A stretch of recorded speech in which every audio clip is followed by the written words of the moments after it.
from our early years as we were once batchmates at Balanga Elementary School. Imagine that, dati, nakakasalubong ko lang siya sa hallway. I didn't realize I was already walking beside a future attorney, certified public accountant, and a global professional. It is truly inspiring to witness how someone you once shared classrooms and simple childhood moments has grown into a highly accomplished and internationally recognized individual. From those elementary school days to where she is now. Clearly, she was already on the right path. Habang siguro ako noon, iniisip ko pa lang kung ano yung masarap ibaon sa recess. Our guest speaker has truly come a long way since those formative days in Balanga. Born on September 24, 1974, she is the daughter of Dr. Remigio S. Factoren Sr. and Mrs. Chita Cruz, a living proof that with perseverance, excellence, and dedication, dreams really do come true. She began her academic journey at Balanga Elementary School and later attended Tomas del Rosario Academy, where she also completed her Bachelor of Science in Accountancy. Driven by her passion for law, she pursued her Bachelor of Laws at Arellano University School of Law in Pasay City. She is not only a licensed attorney in the Philippines, but also in New York and the District of Columbia in the United States. In addition, she is a certified public accountant in both the Philippines and New Jersey.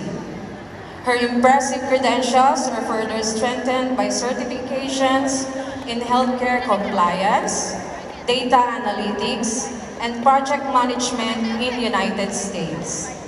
At this point, one might even ask, may hindi pa ba siya kayang ipasa?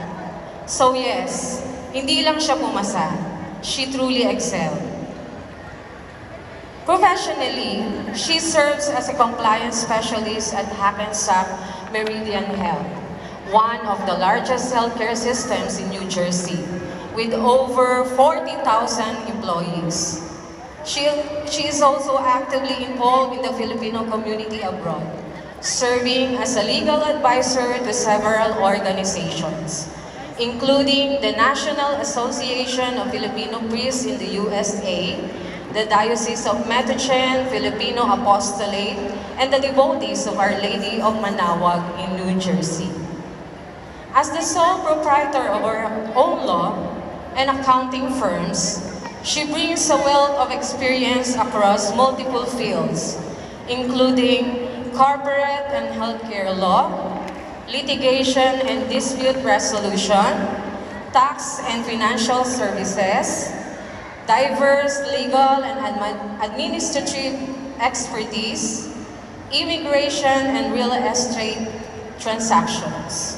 Clearly, if multitasking had been a subject back in elementary school, she would have been the valedictorian.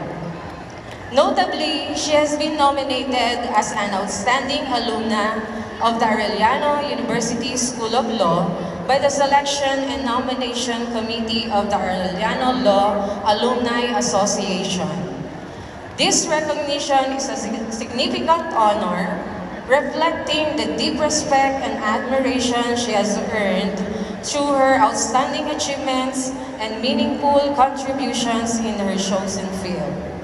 Truly, she is a shining example of a globally competitive Filipino professional, competent, compassionate, and committed to service.